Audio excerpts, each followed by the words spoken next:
Well, hello, that's me again. Today is January 1st, 2025, and this is for those who are still, sober people and are not in need of recovering from the hangover.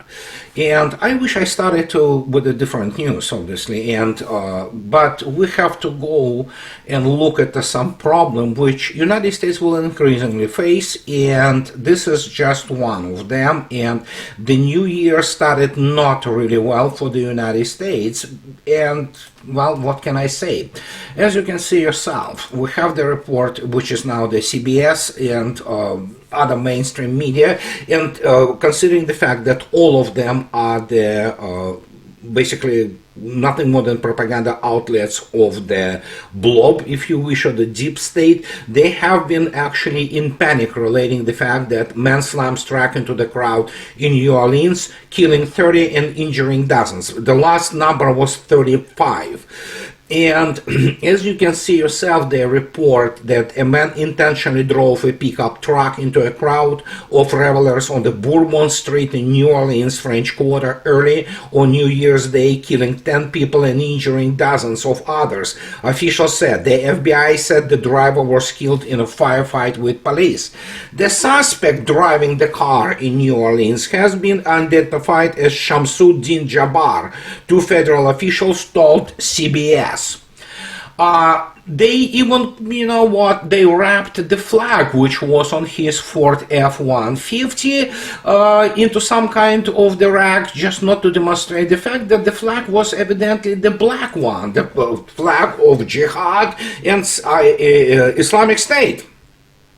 And this is just, how to put it politely, it's a complete cluster coitus, and we had some FBI agent in charge of this investigation coming out first and contradicting directly what essentially the central FBI headquarters stated, that it was the terrorist act. And she, I believe that whatever the name of this agent, stated that no, it's not terrorist act, we're not treating it as a terrorist act. Really? Well, we know what DEI, what diversity, whatever, the equity and what all garbage which they were basically spreading for the last, at least 15 years all over the United States, brought us bunch of the incompetents and bunch of the propagandists and ideologues and people who do not possess proper professional qualities.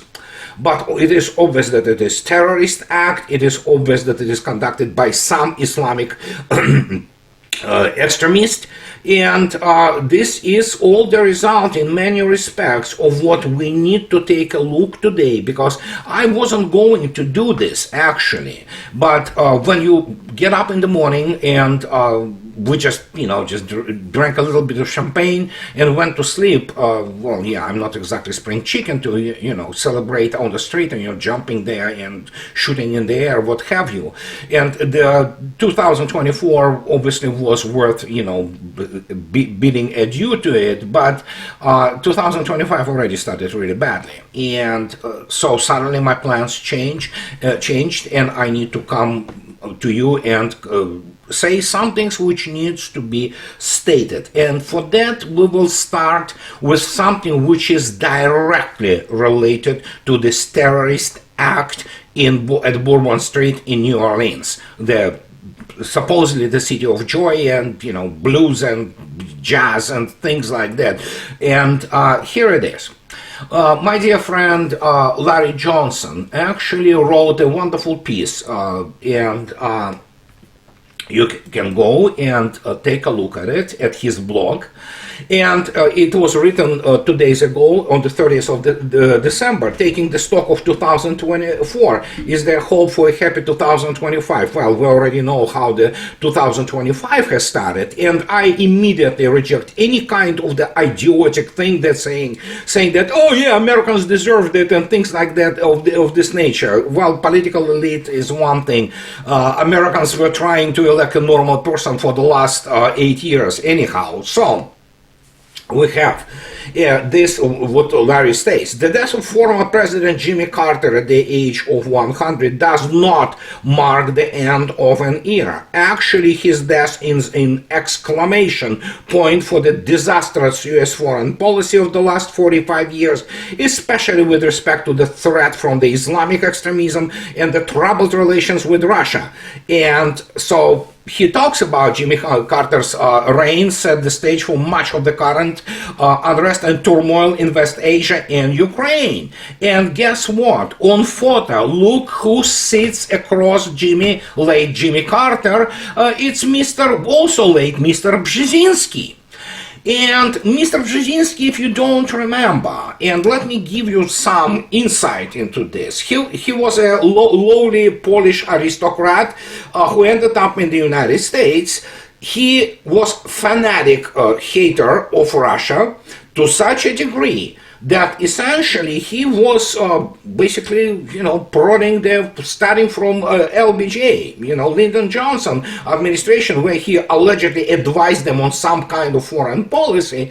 Since then, and including his tenure as the advisor on the foreign policy to Obama administration, that Russia is absolute evil, and that, well, guess what? During his tenure as the national security advisor to President Jimmy Carter, he actually was the guy who was behind, was supplying Mujahideen and, thinking that he essentially set up the trap for Soviet Soviet armed forces in invading Afghanistan, allegedly, capturing that. This is a primitive, you would expect this from the most American so-called historians, not all, but most of them, who believe this garbage because they are one-trick ponies, and again, the level of American diplomacy and American military history is extremely low. It's horrendously low. And so they invented this thing which even, Oxford academicians talk about, which is, of course, as you can see yourself, that's one of the articles by Conor Tobin, that is the myth of the Afghan trap, Zbigniew Brzezinski and Afghanistan 1978-1979.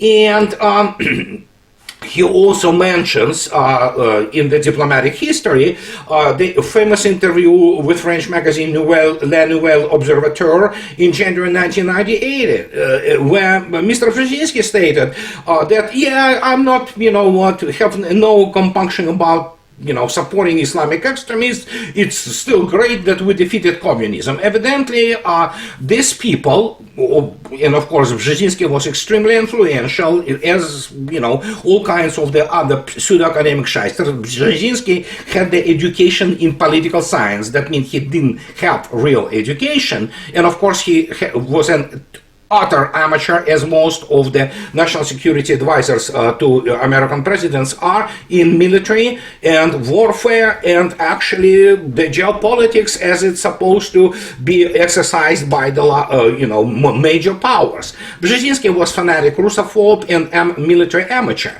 And so this is the very interesting article which addresses this myth of the Afghan trap, and this myth still alive among the State Department, because they are, as I already stated, mostly not very well educated people, and they have a very provincial view of the history. And this is a feature of the United States, to actually assign to itself, which is stolen valor, trying to present itself with self-congratulatory statements regarding their perceived achievements. But actually, that Afghanistan and Soviet invasion of Afghanistan 1979 was not a trap. In fact, the Soviet Union didn't collapse because of the Afghan war, but you cannot break through the thick skulls of the average graduate of the Georgetown or Harvard with international relations degree, which is, that is to say, degree nothing to.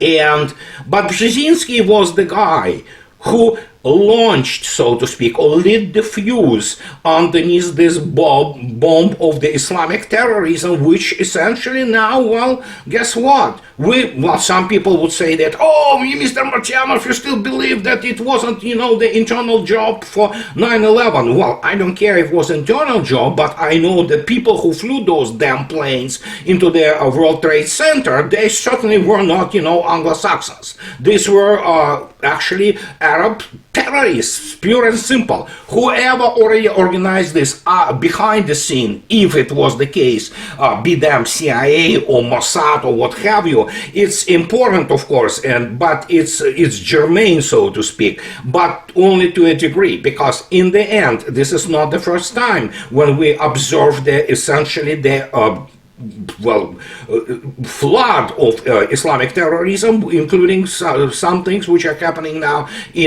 for example, in Syria and elsewhere. And this is, how to put it politely, guys, this was by design initially, and now the United States lost the plot, as it usually loses, because there are no serious military political structures in place to really control the actually urges of the United States to play with all kinds of the low lives. And as a result, we have yet again, square one, we have the Bourbon Street. Well, the thing happened recently in Germany a few days ago. Well, there is another guy who hates Christmas, and hey, guess what? He was he was a bizarre Islamist. He was kind of, it's altogether a whole other story, but here we are.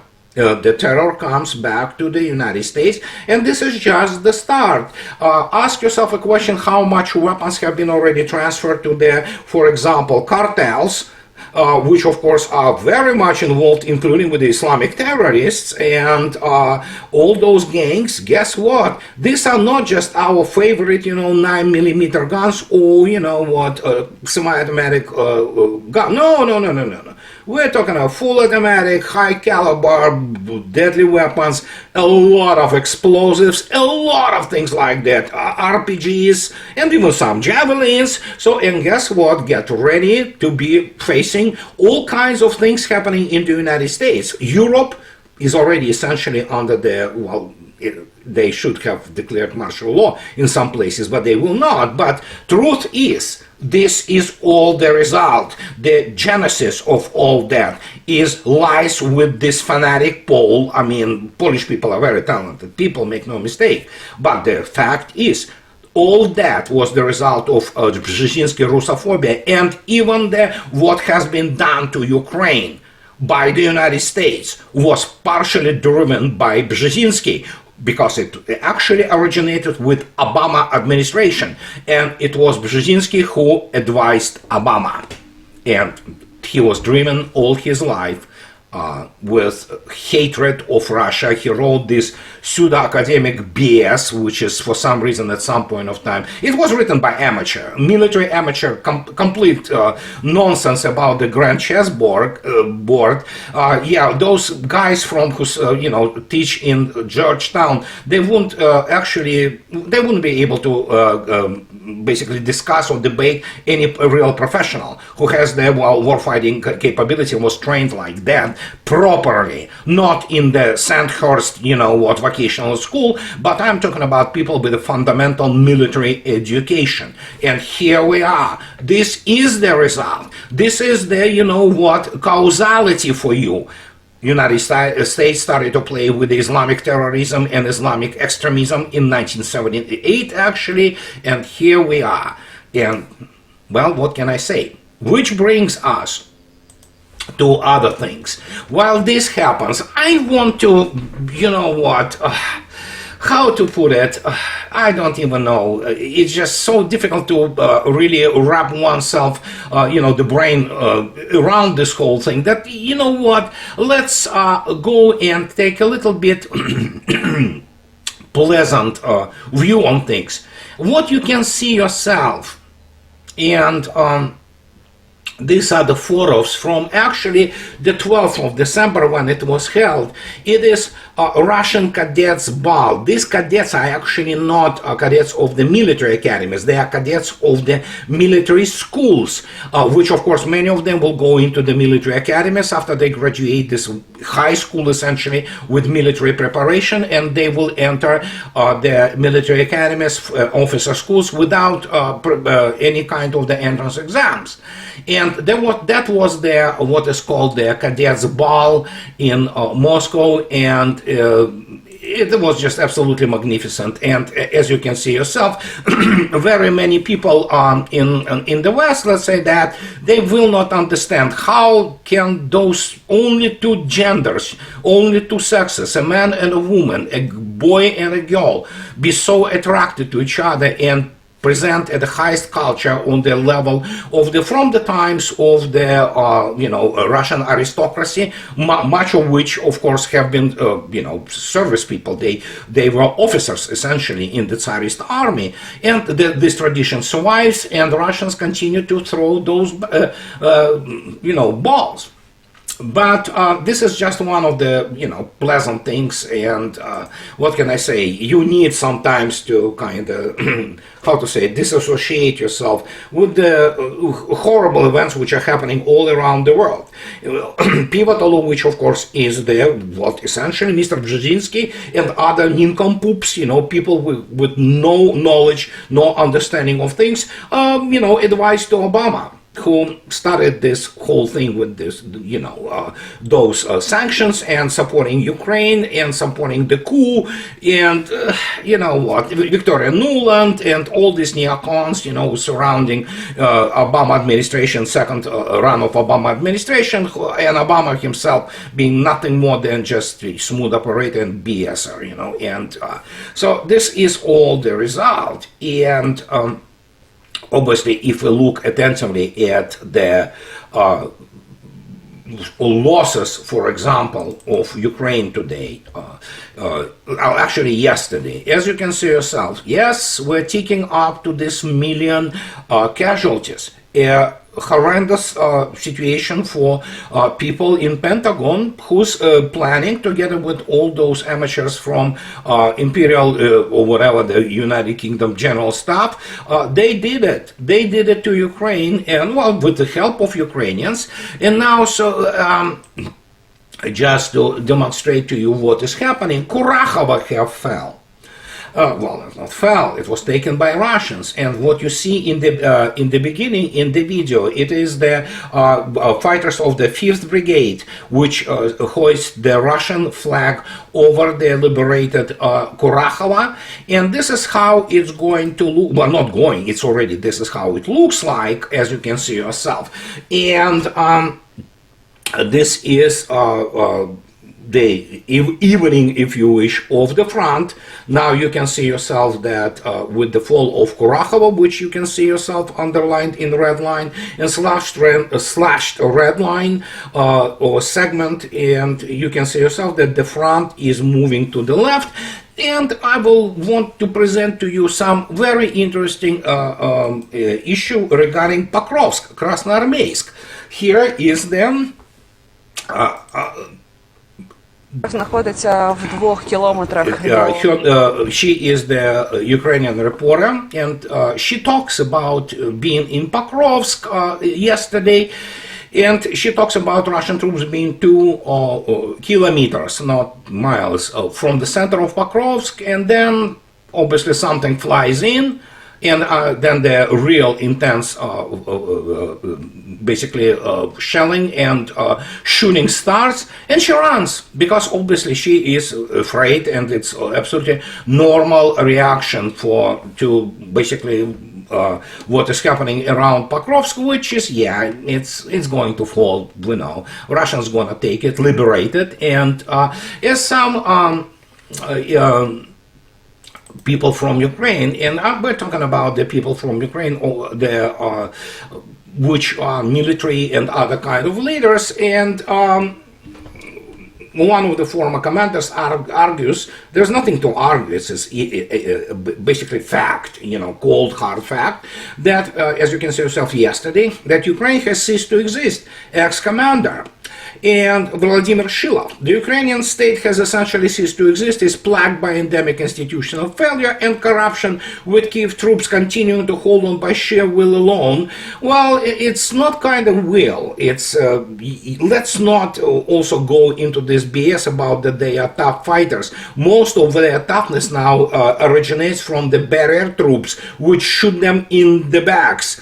And that's what the sheer will alone is a euphemism for this. Essentially, they are the prisoners of war themselves, but in their own armed forces or whatever is left of that. In an interview with Noviny Live on Monday, Vladimir Shilov, former commander of the 3rd Company, the 134th Separate Territorial Defense Battalion, lashed out at Ukraine's political leadership, stating that the country has ceased to exist as a functional state. And he talks about that Ukrainian leaders have transformed the nation into a concentration camp, which is absolutely true, and as again, which is essentially it's a horrible blemish on Pentagon and the U.S. Army, because guess what?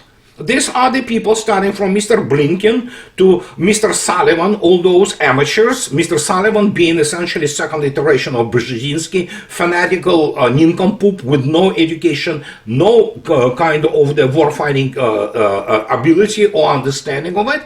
They demand for, that's what it is, barrier troops. Not those barrier troops, which very many people want to talk about in the Red Army, which had nothing to do with the shooting into back. And you can go and look at my post dedicated to this absolute cretinist fantasy, if you wish, of the Enemy at the Gates movie.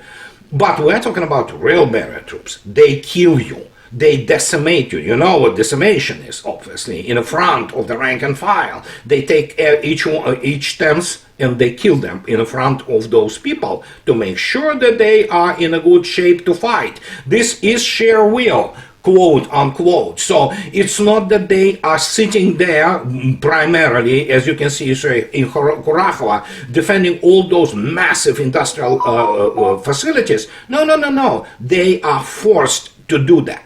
And that's the issue. And if we look at the whole basically situation at the front, that's what is explanation to you about what is going on. And of course, when you saw yourself on the map, Pokrovsk is now surrounded from the south, and two main highways, or roads rather, are under full control by Russians. So now it's just a matter of how Russians will proceed and how they will decide to take Pokrovsk, which is known as Krasnoarmeysk actually in Russian, and we'll see. So Russians not gonna, throw those loved, the myth, the same as the myth of Russian collapse from Afghanistan and the myth of Russians, human wave tactics and all that. I mean, it's such a garbage. It's such a propaganda BS, which originated in the CIA and other State Department and other think tanks in the United States throughout the Cold War 1.0. But now it has been called so many times. There's no even necessity to discuss it anymore. And we have the situation not only with Pokrovsk, obviously, we have now, again, every journal, not only American journal, apart from their being incompetent and ignorant and illiterate, they are also, jerks, basically, most of them. And so they can understand basic things, like how to boil eggs, how to, maybe go to the restaurant and have the chicken fried steak given to them, served to them. But that's their level. They understand tactics. They don't understand operations. Operations are difficult. It's a lot of math. It's a lot of totally military and political logic which goes into operations, let alone into strategy. None of these are, Pentagon is capable of doing this. They simply do not have expertise for that, which is normal because, yeah, the basically structure itself, the clockwork, so to speak, is so broken that you cannot fix it. You need to completely rethink the whole U.S. foreign policy to start with. But it's not going to happen during our lifetime, and so United States will continue to lose arms race and wars, whatever the wars it will choose. Usually it prefers to fight somebody like Grenada, you know, that's where they can win something. And so here we have now that's New York Times, you know, suddenly says that, oh my gosh, look at this, you know, as you can see yourself, Russians use, you know, that again, that's tactical thing, you know, it's just on e-scooters and ATVs, Russian forces swarm Ukrainian positions in the east. This is today, actually, from New York Times. Stepped up attacks by Russia heightening long-standing concerns over how Ukraine manages its military and countering assumptions that Moscow's offensive would slow, soldiers and military analysts say. Well, let me put it this way. There is literally handful. You can count them on the fingers of one hand. A real serious cadre officer, military analyst in the United States who understand this issue here. You know them. It's Colonel Douglas MacGregor. For all my dramatic, you know what, irreconcilable differences on our view of the history of the World War II, it is Colonel Daniel Davis and people of this nature. It's Larry Johnson, obviously, it's Scott Ritter, and people of this class, so to speak, which is a high class of professionalism and intellect.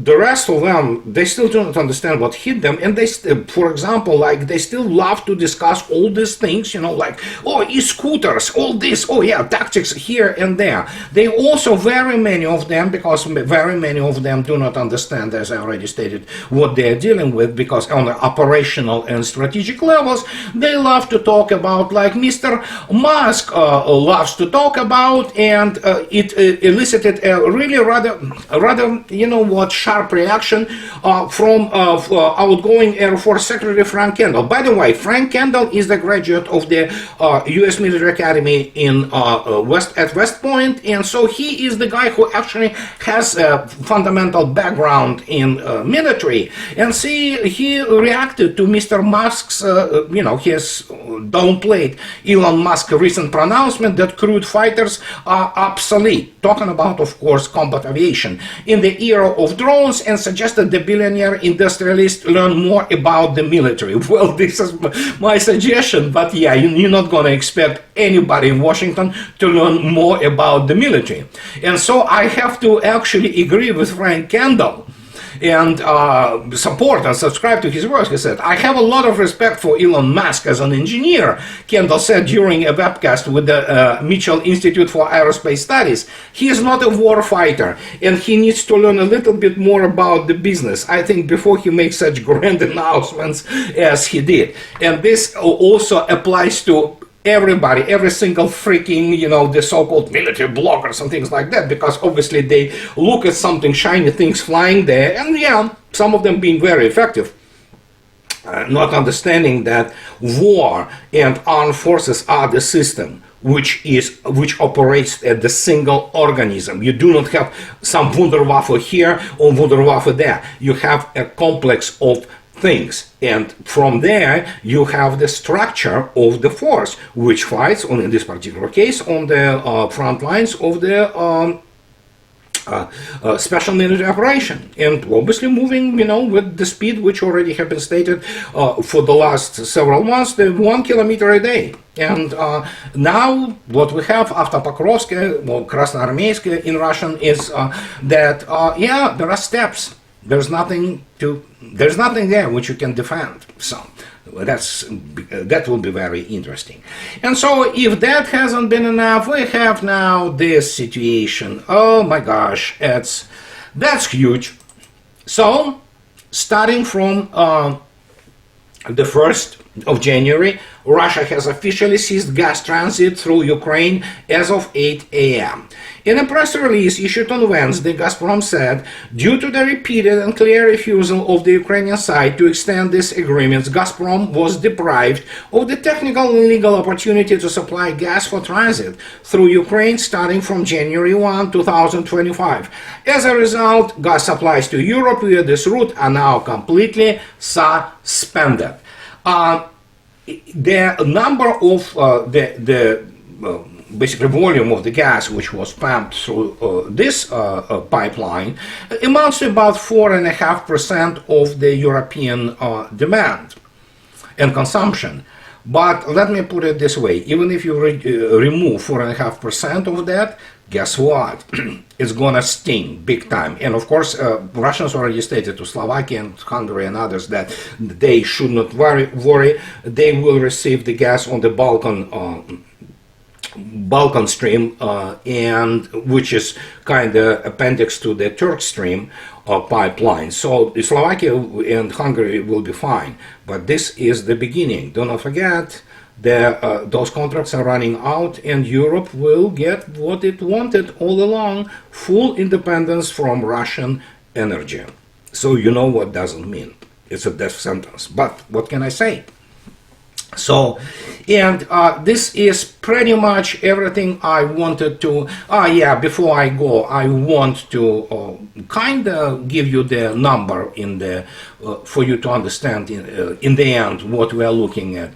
So, as you can see yourself, RIA News, based on the data of Russian Defense Ministry. The armed forces of Ukraine lost more than 590,000 servicemen during 2024, namely 593,410 people, and this is based on the utterly conservative count by Russian Defense Ministry. The figure highly likely much larger.